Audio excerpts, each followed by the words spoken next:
Hi everyone, and welcome back to my channel. In this video, we are going to read a book called You Are the First Kid on Mars. Would you like to go to Mars? Would you like to ride a rocket to another world? A mysterious red planet, millions of miles from Earth? No one has been there yet, but someday it might be possible. This book will tell you what would happen and what would you do if you were the first kid on Mars. Mars is a cold place, a dusty, rocky, windy place. But many people are drawn by the urge to explore this strange new world. Perhaps they will even find some kind of alien life.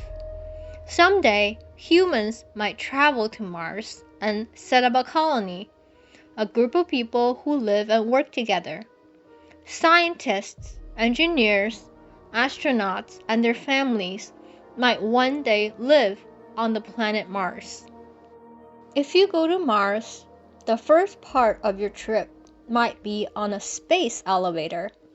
When you arrive at the Earth station, you see the very, very long cables that are anchored to the ground and go straight up all the way into space. There, they are attached to a space station. The elevator car travels up and down the cables, bringing people and supplies to and from space. As you travel up in the elevator car, you watch out the window as the blue sky gradually turns to starry black. You are in space. The climber stops, and you crawl through a hatch and into the space station. There's no gravity in space, so you float through the air, lighter than a feather. You push yourself over to another hatch and enter the big circular part of the space station. This part is slowly turning like a giant wheel. That makes it feel like there's gravity. So here, you don't float around. This is where the scientists and astronauts live when they are on board. The rocket that would take you to Mars is docked at the space station. It's powered by a new kind of engine called a nuclear thermal rocket, and it goes much faster than the space shuttles and the moon rockets did. You climb aboard and take a seat. The launch is slow and smooth, and gradually the rocket builds up speed until it's going more than 75,000 miles an hour. You are on your way. The rocket speeds through space towards Mars, and you settle in for a long trip. Even though Mars is the closest planet to Earth, it is still a very long way away. As Earth and Mars each travel around the Sun, they are sometimes as close as 35 million miles to each other, and sometimes as far as 248 million miles from each other. The rocket to Mars travels when the planets are closest together, but even so, it would take about 4 months to get there. Seen from Earth, Mars looks like a red point of light. For this reason, people often call it the red planet. The rooms in the ship are small and crowded, but you and the crew have everything you need. This part of the trip is spinning, so it feels like there's gravity. There's a small kitchen and tiny bathrooms. There's an exercise room that is also a TV room and a library. In the sleeping cabin, you are on the top bunk, where you have a small compartment to keep all the things you have brought for the trip. Out the window, you can see Earth. It seems very small now, just a tiny part of the huge universe. As the weeks pass, Mars is getting larger and larger in your window, until at last the dry, rocky surface fills your view. You can see a space station floating above the planet. That's the Mars orbital base. Slowly, carefully, the rocket docks with the base. Orbital base stays in orbit above Mars. A ship called the Mars lander is docked to it. The lander takes people down to the planet and back. Climb aboard the lander and buckle up. It's going to be a bumpy ride. The lander detaches from the orbiter and heads down to the surface. The lander enters the thin air above Mars at about 15,000 miles per hour. You feel the ship shaking and jerking, and you see flames shooting past the window.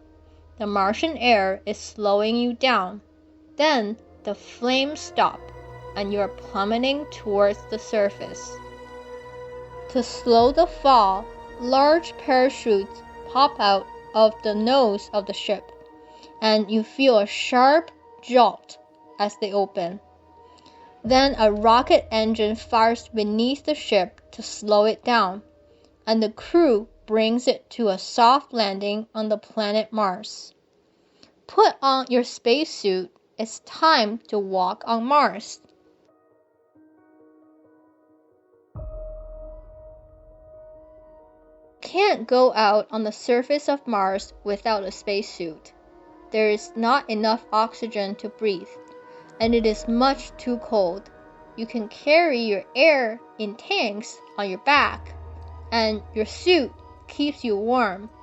Gravity on Mars is less than half as strong as on Earth, so you take big, bouncy steps. You walk over to the Mars habitat and enter the airlock. This habitat will be your home on Mars. There are many people living in the habitat. Most of them are scientists who are studying the Martian air and rocks and water. There are also engineers who keep the computers running and pilots who fly the ships. You have your own very small room.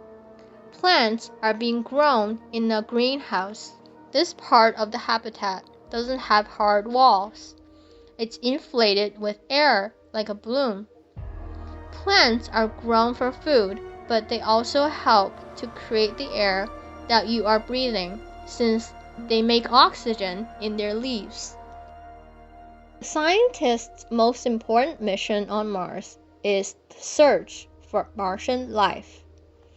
Many people think that some kind of life form might exist on the red planet, or perhaps something lived there long ago. You have seen lots of movies with Martians and they look like this, or this, or this. But if there really are living things on Mars, they would probably look more like this. You would need a microscope to see them. Some scientists are looking in rocks for bands of color that might be tiny plant-like organisms. Others are looking in underground water for tiny creatures that might be living there. If some kind of living thing is found on Mars, then we will know that Earth is not alone in a lifeless universe, and that there might be other alien creatures out there among the stars. The North Pole of Mars is covered by a huge ice cap. It's mostly made of water. Without the water on Mars, it would not be possible for people to live on the planet. There is also water deep under the ground. Engineers have dug wells to get water for the Mars colony. Water is needed for drinking, of course, and for growing food in the greenhouse. But it is also used in special machines to make the air that you are breathing. Another machine uses water to make the rocket fuel that you will need to get back home. Mars can be a very windy planet. Many times, small whirlwinds, called dust devils, sweep through the colony. They are like small tornadoes, picking up dry dirt as they go. Sometimes, strong winds howl over the landscape, filling the air with swirling dust and dirt. These huge dust storms can be so big that the whole planet is covered in a reddish haze. There are many robot helpers on Mars. They do jobs that are too difficult or dangerous for humans to do. Sometimes they do jobs that humans find just too boring. This robot rover ranges far across the Martian landscape, collecting dirt and rocks for study.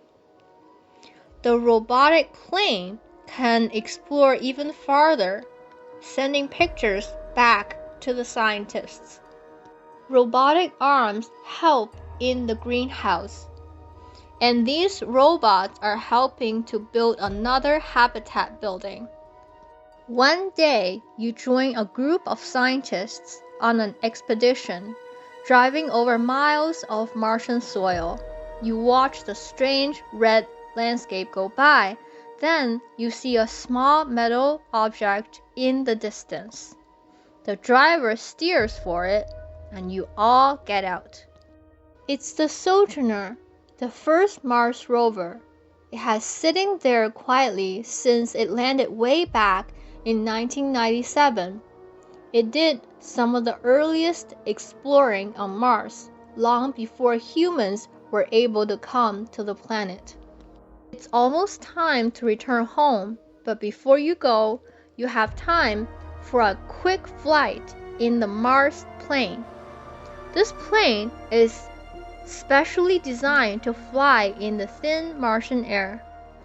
There is a huge mountain up ahead. That's the Olympus Mons, the tallest mountain on any known planet. It's 3 times taller than Mount Everest, the tallest mountain on Earth. It's so tall that if you were on the top, you would almost be in space. Then you explore a big canyon, a very big canyon. It's about 2,500 miles long and as much as 5 miles deep. That's about 10 times longer and 5 times deeper than the biggest canyon on Earth, the Grand Canyon. This enormous crack in the Martian surface is called the Valles Marineris.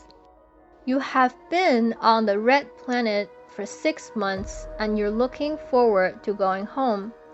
Earth and Mars are moving closer together again, and the rocket is being readied for takeoff. You climb aboard to begin your long journey back to Earth. The rocket engine fires with a mighty roar, and the lander lifts off and climbs into the Martian sky. You watch as the red landscape fall away below you as you leave Mars behind. You have had an incredible adventure. You have gone where no kid has gone before. You were the first kid on Mars. Mars is the closest planet to Earth. Mars travels in a big circle around the Sun, always staying about 140 million miles from it. Earth travels in a smaller circle about 90 million miles from the Sun. When Earth and Mars are on opposite sides of the Sun, the 2 planets can be as much as 248 million miles from each other. When they are both on the same side of the Sun, they can be as close as 35 million miles from each other. If you could travel to Mars in a car driving at highway speed, it could take more than 60 years to get there. Mars is about 4,200 miles in diameter, while Earth is about 8,000 miles in diameter. Mars is much colder than Earth because it is farther from the Sun. The temperature is an average about 80 degrees below 0 Fahrenheit. It takes Mars 687 days to travel around the Sun, so a Martian year is 687 days long. Mars revolves just a little more slowly than Earth, so a day on Mars is a bit longer than an Earth day. A day on Mars is 24 hours and 38 minutes. Mars has two tiny moons called Phobos and Deimos. They are not round, but they are uneven lumps of rock. Phobos is about 17 miles wide and has a 6-mile wide crater on the surface. Deimos is about half as big. When seen from Earth, Mars looks like a bright reddish star, but like other planets, it moves very slowly against the background of stars. The name Mars comes from the ancient Romans. They named the planet after their god of war. Perhaps this was because the planet's red color reminded them of blood.